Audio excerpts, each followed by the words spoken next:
Assalamualaikum warahmatullahi wabarakatuh. Kita lanjut materi ya, teman-teman ya. The Power of Now. Sekarang yang bagian keenam, yaitu langsung aja ya, teman-teman ya. Mendapatkan kebahagiaan dari hal kecil. Ya. Jadi salah satu manfaat dari The Power of Now atau kita berada di posisi saat ini, ya itu adalah mendapatkan kebahagiaan dari hal kecil. Karena kenapa bisa seperti itu? Jadi pikiran itu menyukai hal yang rumit. Pikiran juga menyukai hal-hal yang menantang dan rumit, ya. Jadi kalau misalkan cuma datar aja, pikiran tuh biasanya nggak suka. Salah satu contoh gitu ya, anak kecil lah. Kenapa sih anak kecil itu kadang jalannya itu kalau pas di pinggir jalan itu kan ada di trotoar itu kan ada bagian yang agak tinggi ya. Dia lebih suka tuh jalan di situ meniti gitu.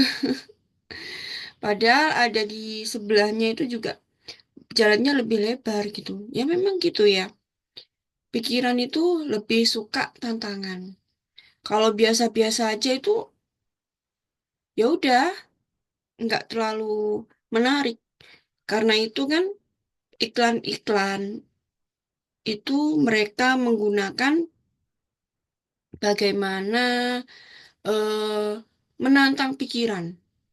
Iklan-iklan yang bermutu seperti itu ya, teman-teman ya. Jadi bukan yang cuma datar aja gitu. Nah, saya akan bahagia jika A, jika B, jika C. Ini nih saya banget ya dulu sebelum saya tahu ilmu spiritual. Jadi menurut saya bahagia jika punya mobil, jika keluarga saya utuh, jika dan sebagainya. Tetapi ternyata alhamdulillah Allah hancurkan, malah ternyata ketika hancur, oh saya paham bahwa konsep bahagia itu nggak perlu pakai syarat, ya. Sudah bahagia belum? Orang yang bahagia itu kaya raya. Orang yang kaya raya belum tentu. Tapi inilah kerjanya pikiran. Supaya Anda tidak ada pada saat ini. Tidak ada kebahagiaan rumit saat ini. Mau bahagia sekarang? Ya, kurangi aktivitas pikiran. Karena sebenarnya hidup ini simpel, teman-teman. Orang yang sudah tercerahkan, kalau lapar ya makan. Kalau haus ya minum. Kalau ngantuk ya tidur. Kalau Anda bilang, ngapain tercerahkan lah kalau ini saya sudah bisa. Terus apa itu tercerahkan? Tercerahkan itu berarti jadi Superman. Bukan ya, teman-teman. Jadi orang yang tercerahkan itu ketika dia bisa bahagia dengan hal-hal yang receh. Kebahagiaan receh yang nggak perlu rumit. Kenapa? Karena kebahagiaan itu udah nggak melibatkan pikiran. Sudah saya katakan dari awal bahwa pikiran itu menyukai hal yang rumit, menyukai tantangan. Itu loh sifatnya pikiran.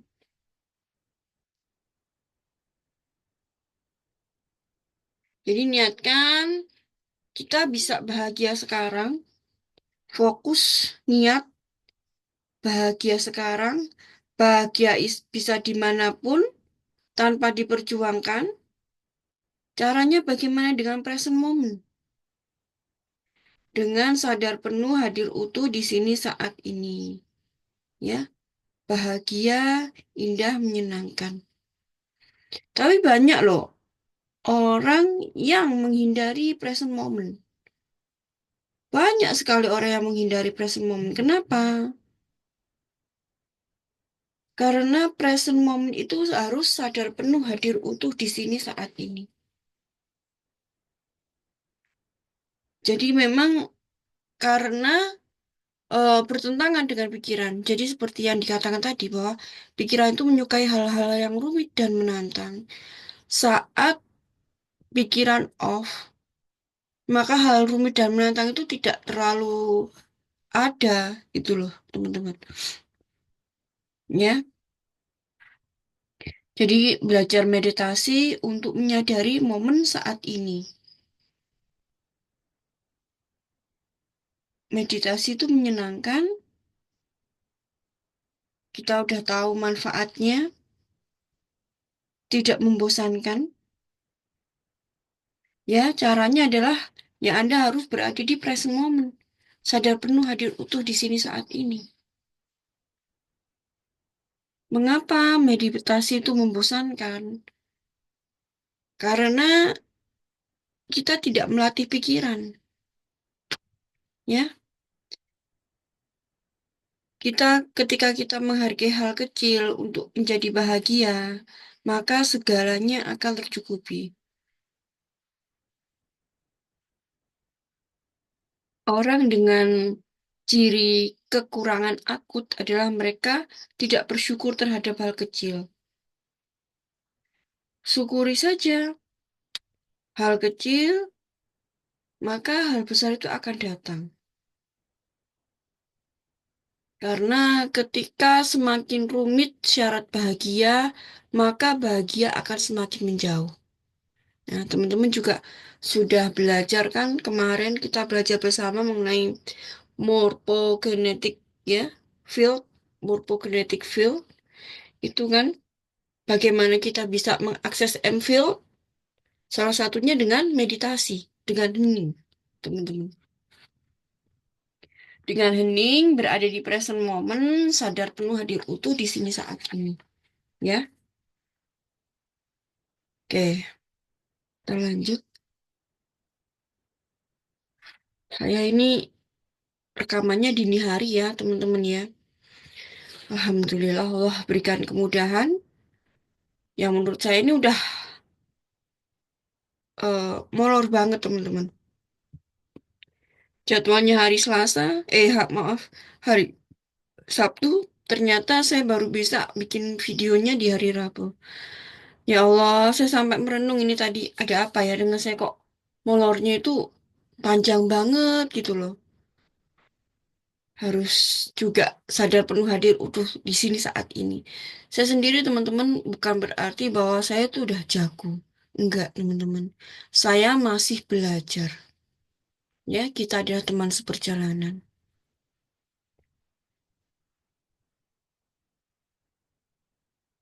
Yang ketujuh adalah sadari bahwa hidup sepenuhnya saat ini bukan berarti setiap saat Anda terkoneksi dengan now, dengan present moment. Namun maksimalkan diri Anda untuk sering terkoneksi dengan now, dengan saat ini. Sadar penuh hadir utuh. Apa sih rewardnya ketika belajar sepenuhnya untuk hidup saat ini? Ketika kita berada pada now, posisi present moment, sadar penuh hadir utuh di sini saat ini, maka semakin kita bisa fullness. Apa itu fullness? Fullness itu ada hidup yang terpenuhi secara utuh, tanpa kekurangan apapun. Ketika kita benar-benar bisa berada di saat ini, maka bisa fullness, hidup terpenuhi. Karena ketika kita hanya hidup saat ini, ya, karena kita hanya hidup saat ini di present moment, maka semuanya sudah terpenuhi gitu loh. Wah, kalau gitu nggak boleh punya impian dong pun. Ya boleh, boleh punya impian, tapi harus disadari kalau impian itu ada di masa depan. Untuk bisa mendapatkan impian sebagai challenge, gunakan sebagai challenge ya, impian itu sebagai challenge. Nah, sadari juga bahwa nasib baik dan buruk adalah hadiah semesta. Mau melakukan apapun terhadap diri Anda, pasti Anda akan menemui nasib baik dan nasib tidak baik. Tidak ada yang namanya hidup selamanya bahagia. Karena ketika Anda menyambut apa ya, menyambut hidup sadar penuh hadir utuh saat ini, maka Anda bisa di posisi fully present sepenuhnya. Tidak ada yang namanya hidup ideal ya, teman-teman. Hidup ideal itu hanya halu. Adanya di film-film kartun barangkali. Oh, film kartun aja nggak sempurna juga gitu loh ya. Mungkin di dongeng-dongeng ya, dongeng-dongeng gitu. Dongeng Cinderella misalkan nih. Akhirnya bertemu dengan pangeran. Bahagia selama-lamanya. Nggak seperti itu. Karena tetap ya penderitaan itu memberikan dampak yang baik buat kita. Nggak selalu bahwa penderitaan itu dampaknya buruk. Ya, karena masa depan itu harus lewat present moment. Sadar penuh hadir utuh. Jadi nggak mungkin kita bisa mendapatkan impian kalau kita tidak present moment, teman-teman. Ya, kita nggak melewati masa sekarang. Kalau kita sering berada di present moment, itu kita jadi lebih bisa mengambil keputusan secara bijaksana. Karena sudah menerima nih, negatif dan positif menjadi pondasi dalam action. Karena saat ketika kita mikirnya berbeda, maka hasilnya berbeda. Contoh nih ya, teman-teman ya. Dulu sebelum punya mindset seperti yang sekarang, barangkali seperti itu. Jadi kalau dulu tuh pengennya kan hidupnya tuh enak, terus mulus, terus. Ya, begitu ngajak orang ke kelas, langsung bisa, langsung mau. Tetapi itu yang bikin saya sering down, teman-teman. Kenyataannya kan nggak seperti yang ada dalam bayangan saya, tetap ada penolakan gitu loh. Ketika ada penolakan down waktu itu ya, tapi sekarang sudah mindsetnya udah menerima bahwa itu adalah hal yang wajar di dunia ini ada yang namanya hukum Pareto 20-80. Ya udah, nggak apa-apa, diterima aja. Ya memang seperti itu. Oke. Ketika saya menerima semuanya, alhamdulillah, action pun juga berbeda, maka akan menghasilkan hasil yang berbeda pula. Alhamdulillah, teman-teman. Ini ketujuh ya, teman-teman ya.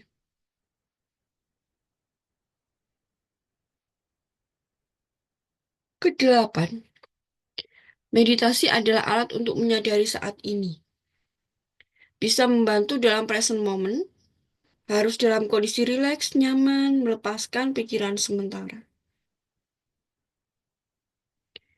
Meditasi bisa dilakukan oleh siapapun, dimanapun, bagaimanapun. Ya, meditasi itu bukan milik agama tertentu. Jadi meditasi itu milik semua orang. Misalkan gini, kalau saya ngajarin Anda untuk meditasi, misalkan eh, selama 1 jam sehari. Karena saya sering latihan, saya kuat nih. Tapi teman-teman, wah kalau 1 jam itu berat sekali buat saya. Ya sudah, jadi diri Anda sendiri. Kalau memang segitu apa namanya berat, cukup 5 menit, 10 menit aja latihannya. Nggak apa-apa. Karena ya memang setiap orang itu unik, teman-teman. Ibaratnya itu kalau kita naik tangga ya, ada tangga nih. Dari tangga 1 maunya langsung ke tangga 10 ya jelas kesulitan. Begitupun juga meditasi. Meditasi pun perlu latihan, nggak langsung bisa 1 jam tahan untuk meditasi tok itu enggak. Malah pikiran tuh kemana-mana kalau kelamaan. Ya, jadi sesuaikan aja, nikmati bagaimana meditasi yang nyaman buat teman-teman. Itu aja sih. Ada berbagai macam meditasi ya, teman-teman ya. Tujuannya adalah untuk berada di present moment. Belajar terus agar meditasi bisa menemukan cara terbaik. Jangan jadikan meditasi itu sebagai alat untuk minta-minta. Ya, Tapi jadikan meditasi itu sebagai alat untuk berada di present moment. Oh, berarti meditasi kalau misalkan membayangkan atau visualisasi itu salah ya, Bun? Ya, bukan seperti itu juga, teman-teman. Ya, tapi sesekali teman-teman bisa lakukan meditasi untuk berada di present moment. Karena ketika Anda di present moment, Anda akan semakin bisa menikmati hidup.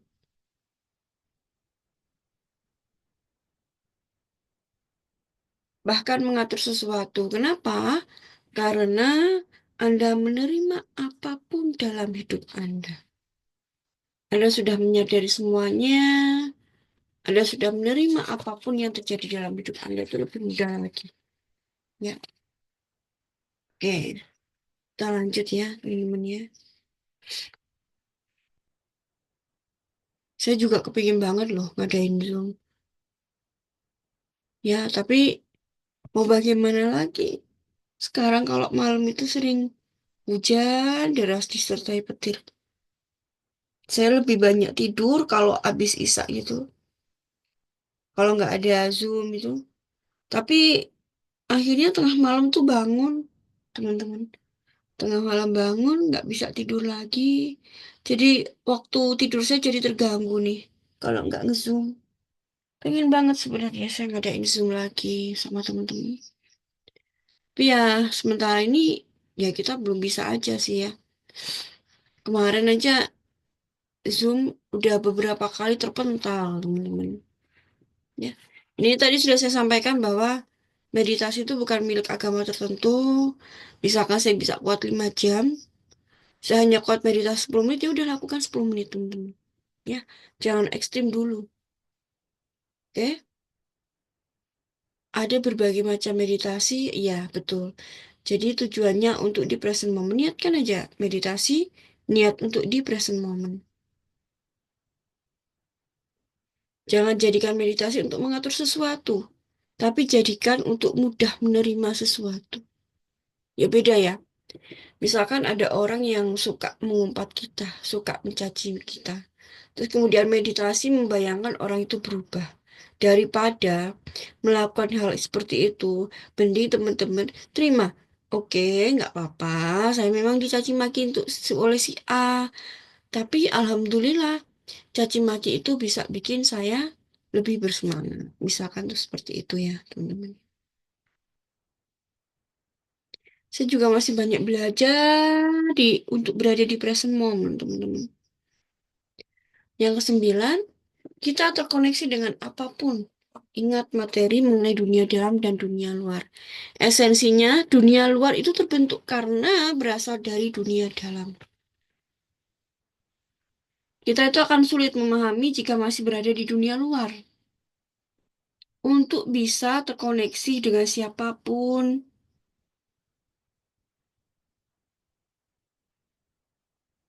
ya, untuk bisa terkoneksi dengan siapapun, ya, kita harus berada di dunia dalam. Oke? Karena memang dunia luar itu terbentuk dari dunia dalam. Sadari itu. Ya, sebelumnya seperti itu ya teman-teman ya. Ini cuma sedikit kok materinya. Kita lanjut yang ke-10. Ini yang menarik nih. Yang terakhir. Hidup adalah hadiah. Setiap momen adalah hal berharga dari apapun. Hidup ini terbatas. Kita itu seperti turis teman-teman yang berkunjung ke suatu tempat. Kita hanya turis yang berkunjung ke suatu tempat. Tidak ada manusia spesial di bumi ini semuanya spesial. Mereka diberi kesempatan yang sama untuk memiliki kelebihannya masing-masing. Jadi kita itu nggak perlu membandingkan diri kita dengan yang lainnya, teman-teman ya. Kita cukup membandingkan diri kita dengan versi terbaik diri. Oke? Baik, teman-teman, ini 10 tadi ya, manfaat dari present moment. Sadar penuh hadir utuh di sini saat ini. Sekali lagi bahwa saya di sini bukan guru, teman-teman. Kita adalah teman seperjalanan. Kedudukan kita sama. Kalau guru sama murid itu kan atas dan bawah, saya nggak suka. Ya, kita adalah sama, kita sama-sama belajar. Saya pun juga harus banyak sekali belajar sama teman-teman. Banyak sekali. Oke, teman-teman, kita akhiri. Next, kita mau bahas apa lagi? Nanti saya carikan dulu ya, teman-teman. Mudah-mudahan kita bisa Zoom. Bismillah, insya Allah. Ya, oke, kita akhiri Zoom kita. Rekaman ya, maksudnya. Dan selamat untuk memahami ya. Materi yang saya share di grup itu memang berupa tulisan. Tapi teman-teman, kalau bisa paham dengan M-field atau morphogenetic field, itu luar biasa loh. Sekarang pun saya juga sudah mulai ayo belajar untuk meditasi dan terkoneksi dengan sering-sering dengan bawah sadar. Seperti itu. Karena ketika kita bisa berkomunikasi langsung dengan bawah sadar, hal yang nggak mungkin itu semuanya sangat mungkin terjadi. Oke, teman-teman, saya akhiri berkah berlimpah ruah selalu untuk kita semua, untuk orang-orang yang kita cintai. Assalamualaikum warahmatullahi wabarakatuh.